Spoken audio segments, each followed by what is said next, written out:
আপন বলিস কারে, কেউ তো আপন হয় না। আপন আপন বলিস কারে, কেউ তো আপন হয় না। স্বার্থ ছাড়া এই ভুবনে আপন তো কেউ রয় না। স্বার্থ ছাড়া এই ভুবনে আপন তো কেউ রয় না। আপন আপন বলিস কারে, কেউ তো আপন হয় না। আপন আপন বলিস কারে, কেউ তো আপন হয় না। স্বার্থ ছাড়া এই ভুবনে আপন তো কেউ রয় না। স্বার্থ ছাড়া এই ভুবনে আপন তো কেউ রয় না। চোখ বুঝিয়া ভাবো রে মন, কে তোর আপনজন। ভালোবাসা পাওয়ার জন্যে আছে কি কারণ? চোখ বুঝিয়া ভাবো রে মন, কে তোর আপনজন। ভালোবাসা পাওয়ার জন্যে আছে কি কারণ? চোখের আড়াল হলে দেখিস, চোখের আড়াল হয়ে দেখিস, তোর কথা কেউ কয় না। স্বার্থ ছাড়া এই ভুবনে আপন তো কেউ রয় না। স্বার্থ ছাড়া এই ভুবনে আপন তো কেউ রয় না। কার জন্যে তোর ভালোবাসা, টাকা ঘর আর বাড়ি, মরার পরে কবরেতে রাখবে তাড়াতাড়ি, ঠিক না? কার জন্যে তোর ভালোবাসা, টাকা ঘর আর বাড়ি, মরার পরে কবরেতে রাখবে তাড়াতাড়ি। বিনা লাভে বন্ধুরে কেউ, বিনা লাভে বন্ধুরে কেউ তুলার বোঝাও বই না। স্বার্থ ছাড়া এই ভুবনে আপন তো কেউ রয় না। স্বার্থ ছাড়া এই ভুবনে আপন তো কেউ রয় না। আপন আপন বলিস কারে, কেউ তো আপন হয় না।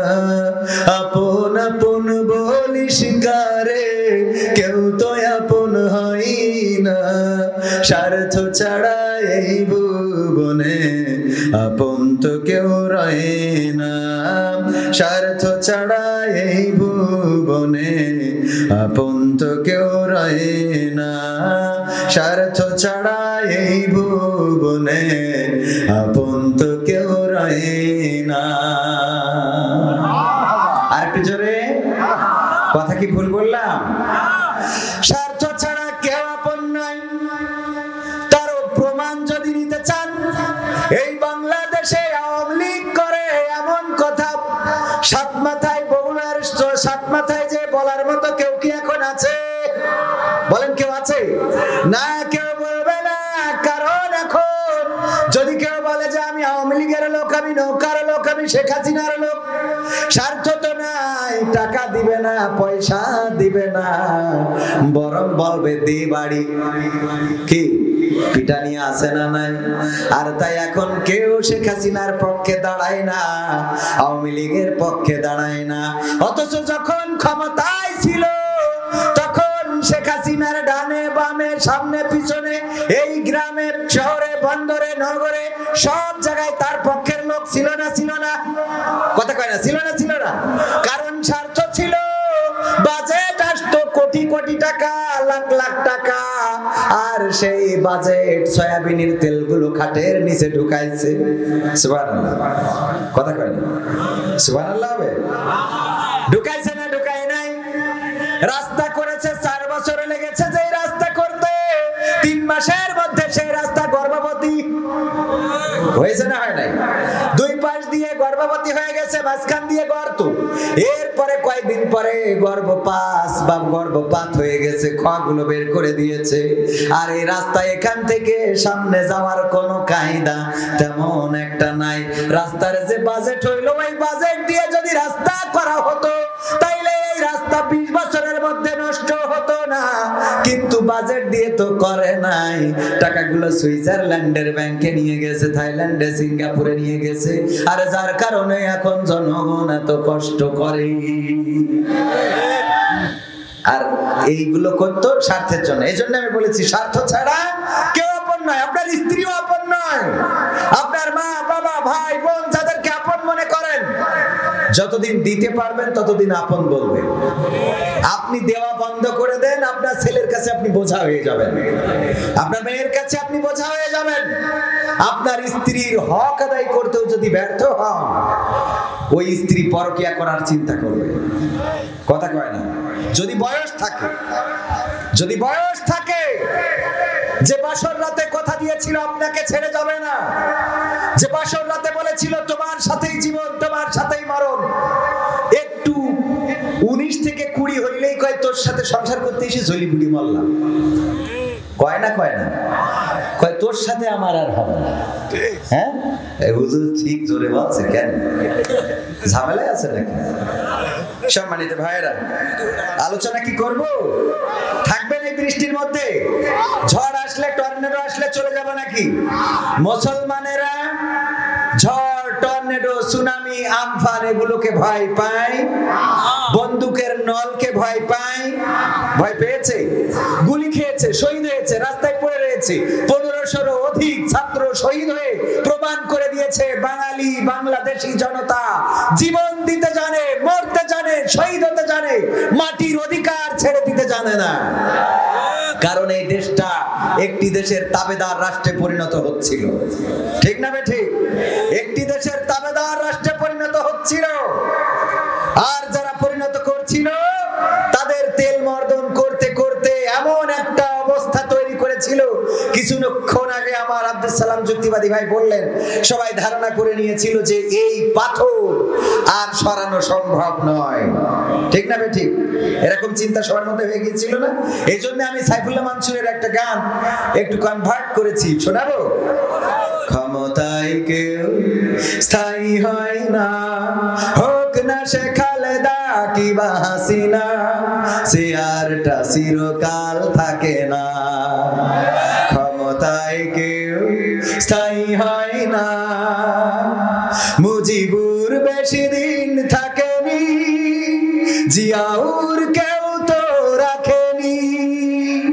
মুজিবুর বেশি দিন থাকেনি, জিয়াউর কেউ তো রাখেনি। এরশাদ চলে গেছে পৃথিবী ছেড়ে, এরশাদ চলে গেছে পৃথিবী ছেড়ে, কেউ আজ তার কথা কয় না। ঠিক না বেটে? ক্ষমতায় কেউ স্থায়ী হয় না, হাসিনা ক্ষমতা ধরে রাখতে আয়না ঘর বানিয়েছিল, জনগণের রোশানলে দাদার দেশে পালিয়ে গেল। হাসিনা ক্ষমতা ধরে রাখতে আয়না ঘর বানিয়েছিল, জনগণের রোশানলে দাদার দেশে পালিয়ে গেল। ডিবি হারুনের পাশে আর, ডিবি হারুনের পাশে আর পরিমণিদের দেখা যায় না। ক্ষমতায় কেউ স্থায়ী হয় না, হোক না সে খালেদা কিবা হাসিনা, সে আরটা চিরকাল। কথা কয় না? থাকে চেয়ার চিরকাল থাকে। আমার আগে আব্দুল সালাম যুক্তিবাদী ভাই কুপাকুপি করলেন, তারপরে চলে যাওয়া লাগলো, এখন আবার আমি। গতকাল গোলাম রব্বানী ভাই এসেছিলেন আব্দুল হাই মোহাম্মদ সাইফুল্লাহ ভাই, ঠিক কিনা? যতক্ষণ চেয়ারে ছিল ততক্ষণ তাদের পাওয়ার ছিল, ঠিক কিনা? যতক্ষণ সে চেয়ারে ছিল ততক্ষণ তার পাওয়ার ছিল। এখন আব্দুল সালাম যুক্তিবাদী ভাই চলে গেল, ওনার পাওয়ার শেষ, এখন আবার আমি আসছি। আবার আগামী বছর আর আমার সুযোগ হয়তো হবে না, আগামী বছর হয়তো মানে হবে না, আগামী বছর ভাই বললো যে আরো ভালো মানের ইনশা মিজানুর রহমান আজহারি ভাই আসবেন। কি খুশি তো? আল্লাহ কবুল করুন। আমির হামজা ভাই আসবেন, চান কি না? হাফিজুর রহমান সিদ্দিকী হুজুর আসবেন, চান কি না? অবশ্যই চাই। ইসলামের জন্য আমরা ঐক্য চাই, ভ্রাতৃত্ব চাই, ভালোবাসা চাই। যারা ইসলামের জন্য কাজ করছি আমরা সবাই তাদেরকে প্রমোট করব ইনশাআল্লাহ। ইসলামের বিরুদ্ধে যারা, তারা সবাই আমাদের শত্রু, তাদেরকেও আমরা ইনভাইট করব, আসো ইসলামের পথে, আসো কল্যাণের পথে। আর যারা ইসলামের পথে আছে আমাদের সাথে বা তাদের সাথে আমাদের মতদ্বন্দ্ব, আমাদের সাথে তাদের মতদ্বন্দ্ব, এটাকে কেন্দ্র করে আমরা একে অপরকে শত্রু ভাববো না। কি ভাববো না? শত্রু ভাববো না। আমরা তাদেরকে শুভাকাঙ্ক্ষী মনে করব, ভালোবাসার মানুষ মনে করব। আল্লাহ তাদেরকেও এই মঞ্চে আসার তৌফিক দান করুন। সবাই বলেন আমিন। আজহারি ভাই এসেছেন বাংলাদেশে। আল্লাহ রাসূল সাল্লাল্লাহু আলাইহি সাল্লাম, আবু হুরায়রা রাদিয়াল্লাহু তাআলা আনহু বর্ণিত হাদিস বলছেন, মিথ্যা বলার জন্য এতটুকু যথেষ্ট যে সে যা শুনলো তাই প্রচার করলো। সে যা শুনলো তাই প্রচার করলো। ব্র্যাকেট ব্র্যাকেট যাচাই বাছাই ছাড়া। মনে থাকবে কথাগুলো। সে যা শুনলো তাই প্রচার করলো, কিন্তু যাচাই বাছাই করলো না, এটা ব্র্যাকেটে। মিজানুর রহমান আজহারি ভাই আসছেন, সবাই বলছে অমুক জায়গায় প্রথম মাহফিল হবে, কুষ্টিয়ায় প্রথম মাহফিল হবে, বগুড়ায় প্রথম মাহফিল হবে, সিরাজগঞ্জে প্রথম মাহফিল হবে, কুমিল্লায় প্রথম মাহফিল হবে। কেউ বলছে আজকের যে ঢাকাতে সিরাতুন নবী সাল্লাল্লাহু আলাইহি সাল্লাম মাহফিল হচ্ছে, এখানে তিনি বক্তৃতা দিবে। এই যে অপপ্রচার গুলো ছড়াচ্ছেন আর এইগুলো মানে ধুমছে শেয়ার করছেন, এটা কিন্তু আপনি মিথ্যা প্রচার করছেন এবং আপনিও নিজেও মিথ্যা বলছেন। কারণ যাচাই বাছাই ছাড়াই আপনি শুরু করে দিয়েছেন। মিজানুর রহমান আজহারি ভাই মাহফিলে চলে এসেছেন, উনি প্রথম মাহফিলে এই করবেন, তাই করবেন, ওই করবেন। আসলে আজহারি ভাই আসছেন পারিবারিক সফরে, পরিবারকে সময় দিচ্ছেন এবং পরিবারের সময় দিয়ে আবার তিনি মালয়েশিয়াতে চলে যাবেন। তবে অদূর ভবিষ্যতে ফিউচারে তিনি চলে আসবেন এবং নেক্সট টাইম এসে তিনি প্রোগ্রাম করবেন। আর সেই প্রোগ্রামগুলো অবশ্যই কোয়ালিটি সম্পন্ন প্রোগ্রাম করবেন। চেষ্টা করবেন যে বাংলাদেশে যেন তাওহীদি জনতাকে ভালো করে মেসেজ দেওয়া যায়, কিভাবে প্রোগ্রাম করতে হবে, কিভাবে চলতে হবে, কিভাবে বলতে হবে, এই চেষ্টাটা তিনি করছেন। এই আলোচনা মালয়েশিয়াতে থাকতেই আমরা কয়েকদিন আগে গিয়েছিলাম, আমাদের আব্দুল সালাম যুক্তিবাদী ভাইও সাথে ছিল। এই আলোচনাগুলো হয়েছিল যে তিনি বাংলাদেশে আলোচনার জগতে একটু নতুনত্ব আনতে চান। আল্লাহ সেই তৌফিক দান করুন, বলেন আমিন। এখন অনেক নতুনত্ব এসেছে না আসে নাই? অনেক নতুনত্ব এসেছে। আগের মতো কিচ্ছা কাহিনীর ওয়াজ এখন চলে, কথা কয় না। আগের মতো এখন কিচ্ছা চলে না। চলে আগের মতো কিচ্ছা কাহিনী? মাজার থেকে বাবা উঠে এসে এই করলো তাই করলো। সেদিন দেখলাম এক আল্লাহর ওলি বলতেছে গাড়ির তেল ফুরাই গেছে। তেল ফুরাই যাওয়ার পরে গাড়ি বন্ধ হয়ে গেছে, এখন কাছাকাছি তো তেল পাম্প নাই, কি করা যায়? আমার আব্বা হুজুর বলল যে নাও খোলো, টাঙ্কি খোলো। টাঙ্কি খুললো, তারপরে ওখানে একটা ফু দিল, দেওয়ার পরে বললো স্টার্ট করো। ব্যাস স্টার্ট করে বাড়িতে চলে আসলাম। আরো এক সপ্তাহ চালাইছে। সুবহানাল্লাহ। হ্যাঁ, কি হবে? নাউজুবিল্লাহ। যদি ফু দিয়ে তুমি তেল ভরাইতে পারতা তাহলে বাংলাদেশের তেলের সংকটই তো বেশি। তুই একটু ওই পাম্পে দিয়ে ফু দিস না কেন? কথা কয় না। আরে এক সপ্তাহ চললো কেন? চললি তো আরো 2 বছর চলবে নাকি? এরকম ওয়াজ এখনো আছে না নাই? এই ওয়াজগুলো এখন চলবে না। কোরআনের সাথে হাদিসের সাথে যদি না মেলে, বাস্তবতার সাথে যদি না মেলে, বাপ দাদার কিচ্ছা কাহিনী বাংলাদেশের মানুষ আর শুনতে চায়? বিপ্লবী কণ্ঠ আইনুদ্দিন আল আজাদ ভাইয়ের ছিল না? আইনুদ্দিন আল আজাদ ভাই কিন্তু সোচ্চার কণ্ঠে বলে গিয়েছেন, কি হবে বেঁচে থেকে অযথা বিদ্যা শিখে যদি না করতে পারি শোষণবিহীন সমাজটাকে? কি হবে বেঁচে থেকে? কি হবে ছাত্র সেজে চুমু খেয়ে সনদ খানা যদি হয় বিদ্যালয়টা ছাত্রলীগের আড্ডাখানা? কি হবে ছাত্র এই মুরব্বী, ওই মুরব্বী কি হয়েছে? নতুন নতুন তাইলে অসুবিধা নেই। ও আমার এক ভাই চোখে কম দেখে, ওনার একটু চাপ লেগেছে। আমি মনে করলাম কি হবে, বেঁচে থেকে বলতেই চলে যাচ্ছে, থেকে মরতে চলে যাচ্ছে কি এজন্য না, মানে মরতে যাচ্ছে না মূর্তি যাচ্ছে। আল্লাহ কবুল করুন, বলেন আমিন। কি হবে বেঁচে থেকে অযথা বিদ্যা শিখে যদি না গড়তে পারি শোষণবিহীন সমাজটাকে? কি হবে বেঁচে থেকে? কি হবে ছাত্র সেজে চুমু খেয়ে সনদ খানা যদি হয় বিদ্যালয়টা সন্ত্রাসীদের আড্ডাখানা? কি হবে ছাত্র সেজে চুমু খেয়ে সনদ খানা যদি হয় বিদ্যালয়টা পরিমণিদের আড্ডাখানা? এর চেয়ে মরাই ভালো, দেশ ছেড়ে যাওয়াই ভালো। এর চেয়ে মরাই ভালো, দেশ ছেড়ে যাওয়াই ভালো। কি হবে ধোঁকা দিয়ে বিবেকটাকে? কি হবে ধোঁকা দিয়ে বিবেকটাকে? কি হবে বেঁচে থেকে অযথা বিদ্যা শিখে যদি না গড়তে পারি শোষণবিহীন সমাজটাকে? কি হবে বেঁচে থেকে? কি হবে যুবক নামের বোঝা হয়ে এই ধরাতে, যেখানে মা বোনেরা ধর্ষিতা হয় দিনে রাতে? ধর্ষণ আছে না নাই? আপনার বগুড়ার নন্দীগ্রাম বলে একটা উপজেলা আছে, মিথ্যা বললাম না সত্য? নন্দীগ্রামে একবার হিরো আলম মনে হয় ভোটে দাঁড়াইলো, হ্যাঁ, আলোচিত একটা উপজেলা। এই উপজেলা থেকে শীতের সকাল একজন ফেসবুকে লাইভ সম্প্রচার করছে। লাইভের মধ্যে বলতেছে, আমরা সকাল বেলা আসলাম, এই যে সরিষার ক্ষেত, এই আইলের উপরে একটা বোনের লাশ পড়ে আছে। এই বোনের লাশটা ধারণা করা হচ্ছে তাকে ধর্ষণ করা হয়েছে, তারপরে তাকে হত্যা করা হয়েছে।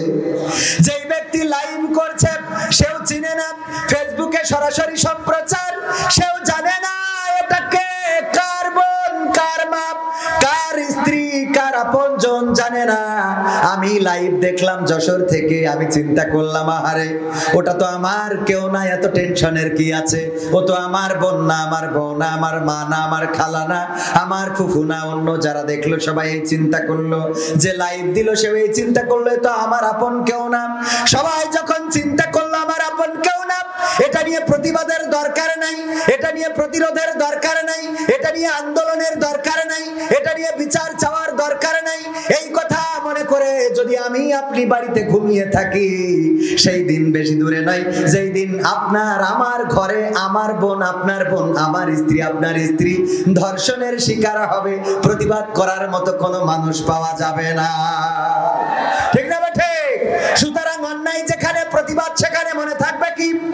মনে থাকবে অন্যায় যেখানে প্রতিবাদ, জোরে বলেন অন্যায় যেখানে প্রতিবাদ। অন্যায় যদি আমার বাবাও করে বাবার বিরুদ্ধে দাঁড়ানোর দরকার আছে না নাই? অন্যায় যদি আমার দাদা করে দাদার বিরুদ্ধে দাঁড়ানোর দরকার আছে না নাই? অন্যায় যদি আওয়ামী লীগের লোক করে তাদের বিরুদ্ধে দাঁড়ানোর দরকার আছে না নাই? অন্যায় যদি বিএনপির লোক করে তাইলে তাদের বিরুদ্ধে দাঁড়ানো যাবে না। হ্যাঁ যাবে, যাবে, আবার কাটি খুলবেন না তো? ও যাবে। তাহলে আপনারা যখন বলছেন তাহলে আমিও বলি, বিএনপিও যদি অন্যায় করে অন্যায়ের বিরুদ্ধে দাঁড়াবো না, দাঁড়াবো না। জামাতে ইসলাম অন্যায় করলে মোটেও দাঁড়ানো যাবে না, এটা দাঁড়াবেন। তাহলে চরমনা করলে দাঁড়ানো যাবে না, ওটাও দাঁড়াবেন। তার মানে অন্যায় যাই করুক, অন্যায়কারী কখনো আল্লাহওয়ালা হইতে পারে?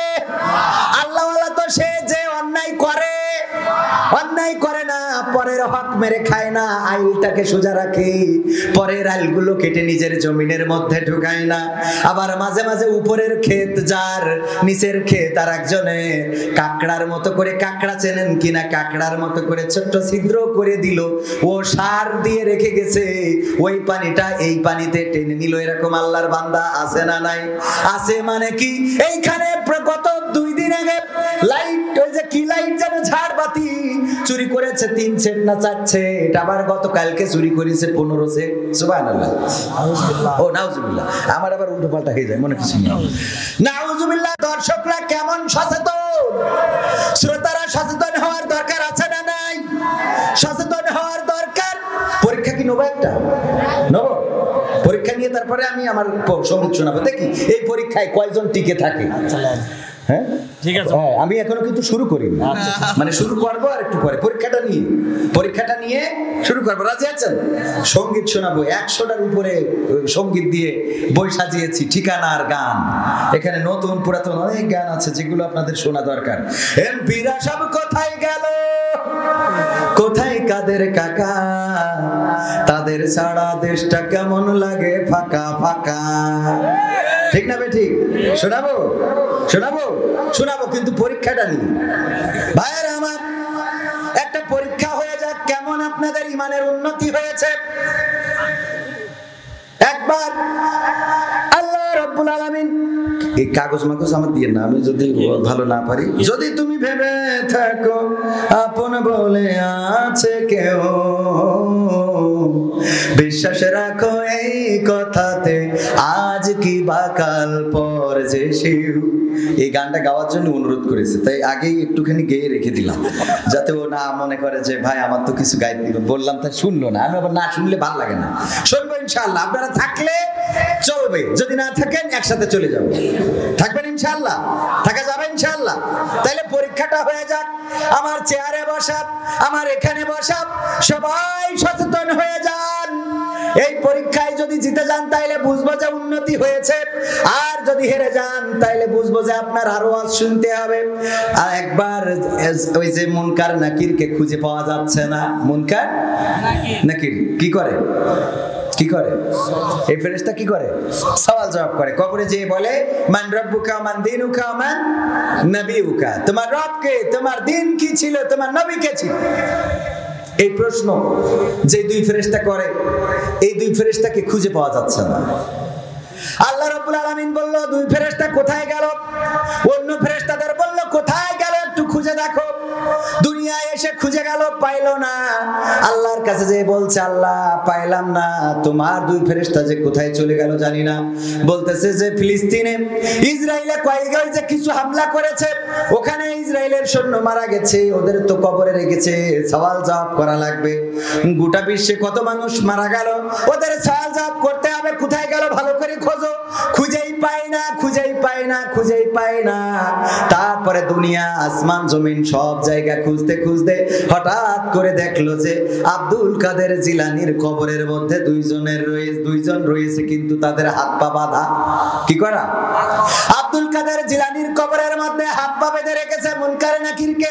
আল্লাহর কাছে যেয়ে বলল, আল্লাহ তোমার দুই ফেরেশতাকে তো পাইছি, কিন্তু তারা রয়েছে আব্দুল কাদের জিলানীর কবরে রাহমাতুল্লাহ আলাইহি, তার কবরের মধ্যে বেঁধে রেখেছে। কেন বেঁধে রেখেছে তা তো জানি না, যাও জিজ্ঞাসা করো কেন বেঁধে রেখেছে, ছাড়বে কি ছাড়বে না। কবরে এসে অন্য ফেরেশতারা জিজ্ঞাসা করলো, আব্দুল কাদের জিলানী কি এমন অপরাধ মুনকার নাকিরের যার জন্য বেঁধে রেখেছো? তাদেরকে বেঁধে রাখার কারণে কত লাশ কবরে রেখেছে, তাদের প্রশ্ন করতে হবে, কিন্তু প্রশ্ন করার মতো কাউকে পাওয়া যাচ্ছে না। এখন তোমরা বেঁধে রেখেছো অপরাধ কি আল্লাহ জানতে চেয়েছে। আব্দুল কাদের জিলানী কয়, ও আমাদের কবরে যখন এসেছে মুনকার নাকির, আমাকে সালাম না দিয়ে কবরে প্রবেশ করেছে। কি করে? সালাম দেয় নাই। আমি আব্দুল কাদের জিলানী, আমাকে সালাম না দিয়ে কবরে প্রবেশ করেছে। এই জন্য ওরা বেঁধে রাখিছি, ওদেরকে বেঁধে রাখিছি, ছাড়া যাবে না। তখন ফেরেশতারা যে বলল, আল্লাহ এই অপরাধের কারণে তো বেঁধে রেখেছে, এখন কি করা যায়? আল্লাহ বলছে, দেখো প্রস্তাব দাও, আব্দুল কাদের জিলানীকে বলো কি করলে ছেড়ে দিবে। আব্দুল কাদের জিলানী যখন এটা শুনলো, আল্লাহ বলেছে কি করলে ছেড়ে দিবে, তখন বলতেছে, এই ইরাকে বা এই বাগদাদে যত কবরবাসী আছে সকল কবরবাসীকে ক্ষমা করে দিতে হবে। আল্লাহ রাব্বুল আলামিন তখন বলছে, ও আব্দুল কাদের জিলানী, তুমি তো আমার অল্পের উপর দিয়ে ছেড়ে দিলে। এর উপর দিয়ে, অল্পের উপর দিয়ে ছেড়ে দিলে, তুমি আজকে আমার যে বিপদে ফেলে দিয়েছো, মুনকার নাকিরকে বেঁধে রেখেছো। তুমি যদি বলতে গোটা দুনিয়ায় যত কবর আছে সব কবরকে ক্ষমা করে দিতে হবে, আমি যে বিপদে পড়েছিলাম আমি সব কবর ক্ষমা করে দিতাম। তুমি অল্প চেয়েছো, বাগদাদের যত কবর আছে সব ক্ষমা করে দিতে বলেছো, আমি আল্লাহ সব ক্ষমা করে দিলাম, আমার মুনকার নাকিরকে ছেড়ে দাও। যখন ক্ষমা করে দিয়েছে, তখন আব্দুল কাদের জিলানী মুনকার নাকিরকে ছেড়ে দিয়েছে। জোরে জোরে বলেন সুবহানাল্লাহ। পরীক্ষা শেষ। এবার বুকে হাত দিয়ে সত্যি কথা বলবেন। সুবহানাল্লাহ বলেছেন কয়জন? হাত উঁচু করেন। সুবহানাল্লাহ বলে লোক কয়জন? হাত উঁচু করেছেন সবাই, একটু দেখেন, আমার ক্যামেরাম্যানরা দেখেন। সুবহানাল্লাহ, কারা পাস করেছে কারা ফেল করেছে এটা দেখতে হবে না? এই যে হাত উঁচু করে সুবহানাল্লাহ বলেছেন যারা, আবার বুকে হাত দেখেন, তো কেউ মিথ্যা বলা যাবে না, আল্লাহ আছেন। সুবহানাল্লাহ বলেছেন কয়জন? এবার হাত নামান। নাউজুবিল্লাহ বলেছেন কয়জন? হাত উঁচু করেন, নাউজুবিল্লাহ, হাত নামান। এইবার বলেন পাস করলো কারা? হুজুর রাখন, পাস করলো কারা? নাউজুবিল্লাহ। আল্লাহ, এই কি করে আপনাদের ভালোবাসা সুদ দিয়ে বলতে পারলেই হয়েছে। সুর দিয়ে বলার কারণে সুবহানাল্লাহ বলতে দ্বিধাবোধ করেন নাই, অথচ মুনকার নাকিরকে বেঁধে রাখবে এমন ক্ষমতা, আল্লাহু আকবার, এমন ক্ষমতা পৃথিবীর কোনো মানুষকে দেওয়া হয় না। বুঝেননি? আল্লাহ রাসূল সাল্লাল্লাহু আলাইহি সাল্লামকে আল্লাহ রাব্বুল আলামিন এমন কিছু করার নাই। আর আব্দুল কাদের জিলানী তিনি আল্লাহওয়ালা ছিলেন, এটা ঠিক, কিন্তু তিনি মুনকার নাকিরকে কবরে বেঁধে রাখবেন।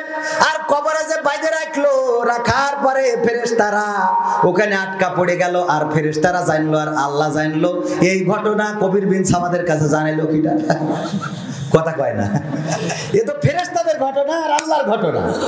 তো আমি জানলাম কি করে? আমার সাথে কি ফেরেশতার কথা হয়? জিবরাইল আলাইহিস সালাম যেদিন চলে গেলেন, আল্লাহ রাসূলকে বিদায় দেওয়ার সময় বললেন, ও রাসূল, সেই পৃথিবী সৃষ্টির পর থেকে আদম থেকে শুরু করে নবী মুহাম্মদ পর্যন্ত আমি এই পৃথিবীতে ওহী নিয়ে এসেছি। আপনার উফাতের মধ্য দিয়ে এই পৃথিবীর পরে আমার আর আগমন ঘটবে না।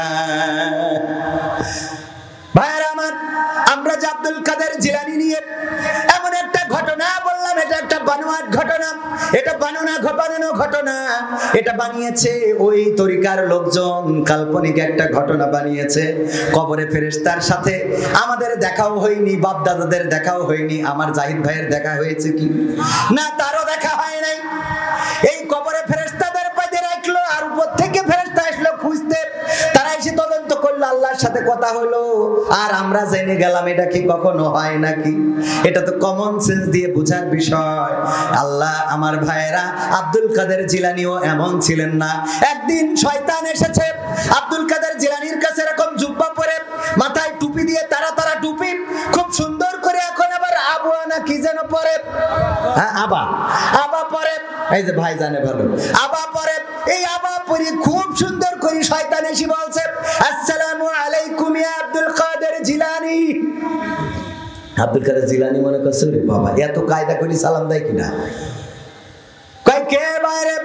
কয় আমি জিবরাইল আলাইহিস সালাম। কি ব্যাপার, কি মনে করে? আমি এসেছি আপনার ইবাদত বান্দেগি। আল্লাহর কাছে এতটাই প্রশংসিত, আল্লাহ এতটাই পছন্দ করেছেন যে আল্লাহ রাব্বুল আলামিন আমি জিবরাইলকে দিয়ে আপনাকে সুসংবাদ দিতে বলেছে যে আপনি জান্নাতি। সুবহানাল্লাহ। এই আবার কয় নাউজুবিল্লাহ। এইবার আর বুঝিনি, এখানে সুবহানাল্লাহ। জান্নাতি যদিও শয়তান বলছে, তারপরেও জান্নাতি, এটা তো আমরা একটু ভালো জানি। এই যে নাউজুবিল্লাহ বলবো মনে হয় তেমন সমস্যা। আমি একটু যেহেতু বলেন, যে যেমনি পারেন বলেন, পরীক্ষায় আবার আমি ভুল করে ফেললে সমস্যা। তো এখন আব্দুল কাদের জিলানী যে ইবাদত করেছে, জান্নাতে যাওয়ার যোগ্য ইবাদতই করেছেন, আলহামদুলিল্লাহ, করেছেন না? এখন শয়তান বললো, যদি আওয়ামী লীগের লোক বলে, আল্লামা সাইদির কণ্ঠ অনেক সুন্দর এবং সে যে বয়ান করে, বয়ান শুনে হিন্দু মুসলমান হয়ে যায়, তো এটা সুবহানাল্লাহ বলা যাবে না? যাবে না? যাবে তো যাবে। তো শয়তান বলেছে যেহেতু যে জান্নাতি, অসুবিধা নেই, জান্নাতের একটা সার্টিফিকেট শয়তান দিচ্ছে। কিন্তু আব্দুল কাদের জিলানী এতে খুশি হন নাই। খুশি না হয়ে কি বললেন? আব্দুল কাদের জিলানী বলছে, তা তুমি কিভাবে আসলে? কয় আল্লাহ পাঠাইছে, কেন আসবো না? আব্দুল কাদের জিলানীর মনে পড়ে গেল আল্লাহর রাসূল সাল্লাল্লাহু আলাইহি সাল্লাম যেদিন ইন্তেকাল করেছেন, ওই যে জিবরাইল আলাইহিস সালাম চলে গিয়েছেন, আর কিয়ামত পর্যন্ত পৃথিবীতে আসবেন না। তখন আব্দুল কাদের জিলানী বলল, ওগো শয়তান, আমার ইবাদত আল্লাহর কাছে কবুল হয়েছে কি হয় নাই সেটা আল্লাহই জানেন, ভালো জানেন, কিন্তু জিবরাইলকে যে পাঠাই নাই এটা আমি ভালো করে জানি, কারণ আমি জানি জিবরাইল আর পৃথিবীর পরে আসবে না, তুমি শয়তান ছাড়া আর কেউ হইতে পারো। তখন শয়তান বলছে, আব্দুল কাদের জিলানী, আমি হেরে গেলাম তোমার কাছে, হেরে গেলাম তোমার কাছে। আমি এরকম কথা বলে বলে কত পরহেজগার বান্দাকে গোলাপ পানি খাইয়ে ছেড়েছি, জাহান্নামের পথের প্রতীক করে দিয়েছি।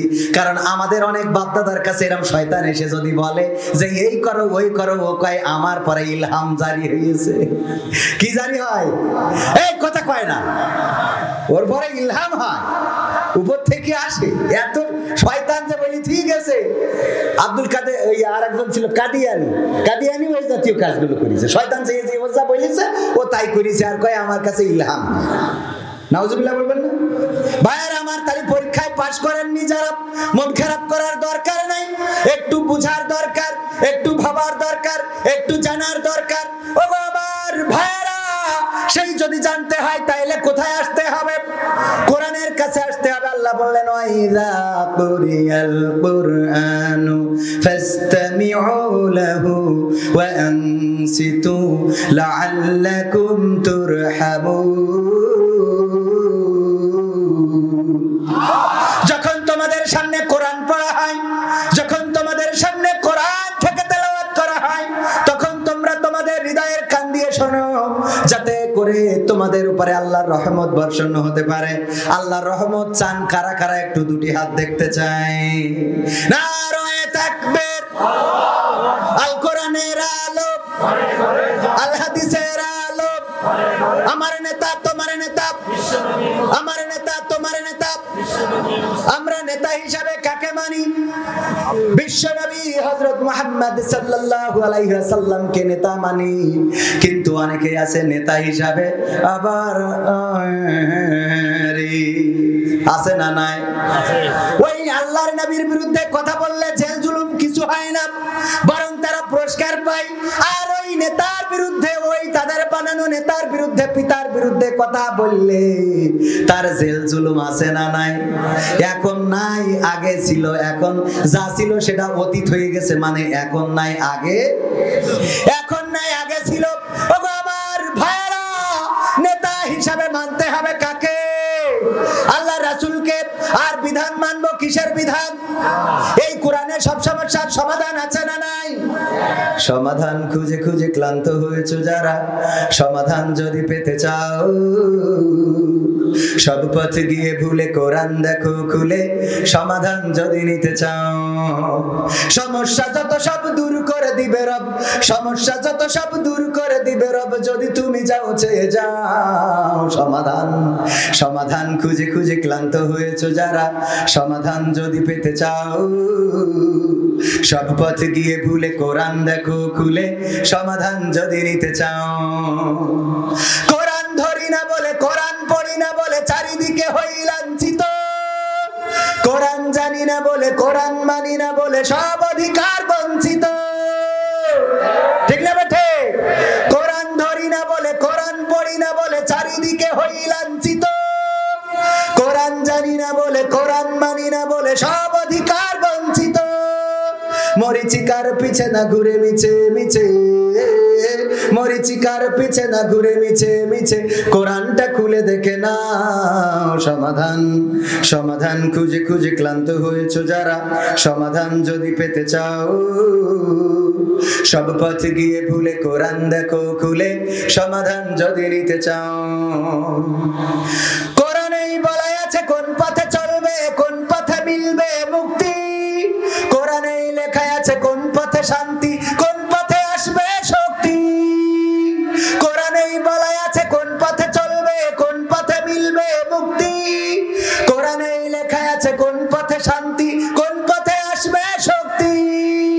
আলে আর আলোয় প্রতারিত না হয়ে, আলে আর আলোয় প্রতারিত না হয়ে কোরআনটা খুলে দেখে নাও। সমাধান, সমাধান খুঁজে খুঁজে ক্লান্ত হয়েছো যারা, সমাধান যদি পেতে চাও, সব পথ গিয়ে ভুলে কোরআন দেখো খুলে। সমাধান যদি নিতে চাও, কোরআনেই খুঁজে পাবে সংসার নীতি, আর কি হবে রাষ্ট্রের নীতি। কোরআনের আইন চললে দেশে দূর হবে সব দুর্নীতি। হবে না? হবে না? দুর্নীতি কেমন করে দূর হবে একটু বুঝাই দিই।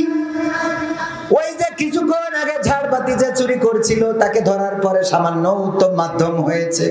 ওগো আমার ভাইয়েরা, যদি কেউ চুরি করে কোরআনের আইন অনুযায়ী শাস্তি কি?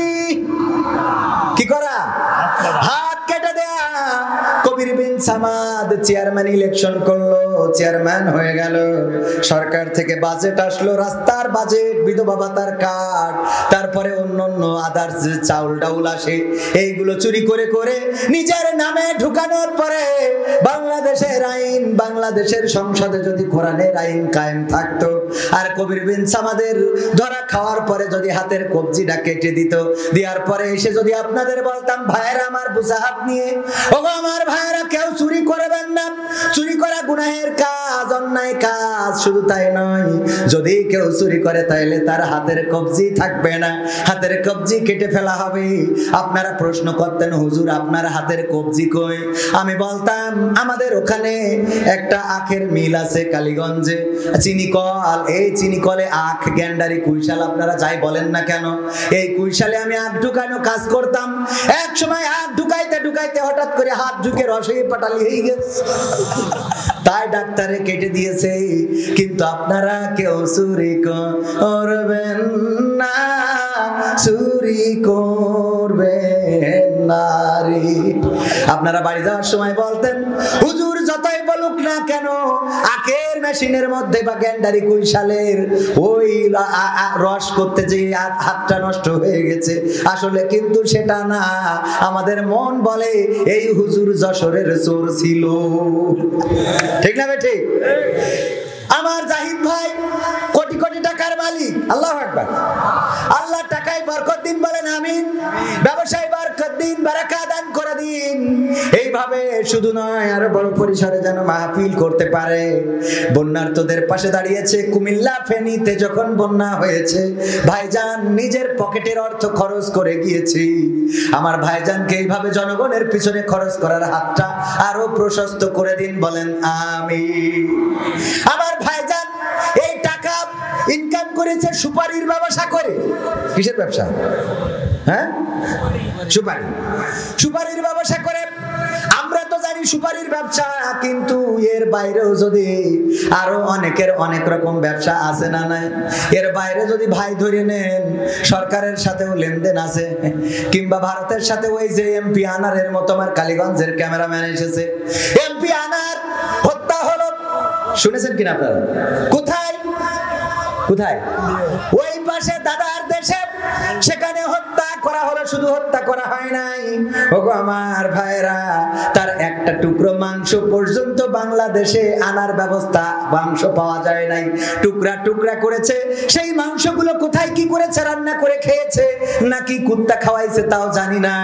এই যে মানুষটার গোশতগুলো পাওয়া গেল না, এই মানুষটা একদা ছাত্র শিবিরের একজন ছাত্রকে এইভাবে এর থেকে নির্মম ভাবে মারে নাই, তবে এমন নির্মমতা করেছে যে তাকে হত্যা শুধু করে নাই, জীবন্ত থাকতে চোখ দুটো উপড়ে নিয়েছে আগে, তিলে তিলে শহীদ করেছে ছাত্র শিবিরের একজন ভাইকে। আর আল্লাহ রাব্বুল আলামিন বললেন তুই তো খালি চক্ষু তুলে নিলি, আর তোর আমি এমন করে দেব যে তোর গোশতটাও জানাজা পড়ার জন্য পাওয়া যাবে না। আল্লাহ করতে পারে না, পারে না। আলাম তারা কাইফা ফাআলা রাব্বুকা বিআসহাবিল ফিল আলাম ইয়াজআল কাইদাহুম ফি তাদলিল। পারেন না? ওয়া আরসালা আলাইহিম তায়রান আবাবিল তারমিহিম বিহিজারাতিন মিন সিজ্জিল ফাজআলাহুম কাআসফিন মাকুল।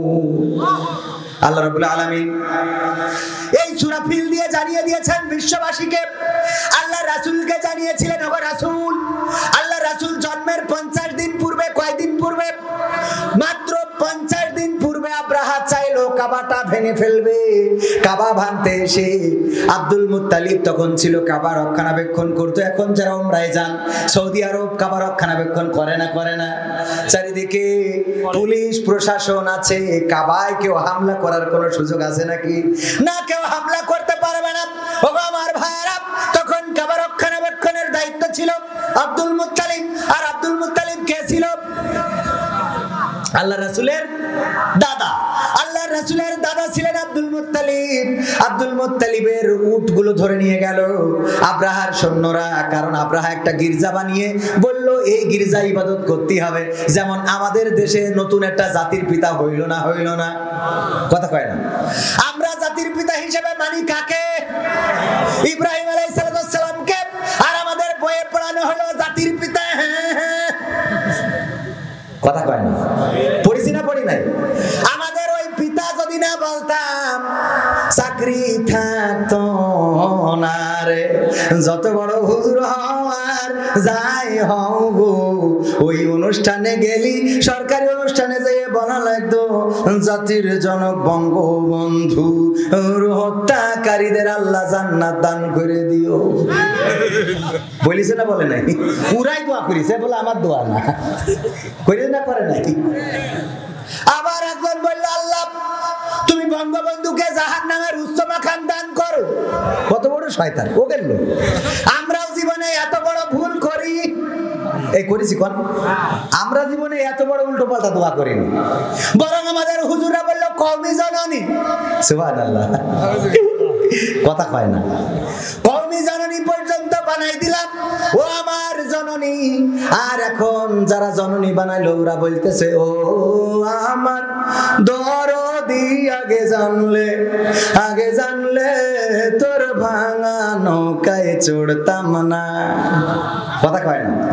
ও আমার দরদি, আগে জানলে তোর ভাঙা নৌকায় চড়তাম না, ভাঙা নৌকায় চড়তাম না, আর এই বিপদে পড়তাম না।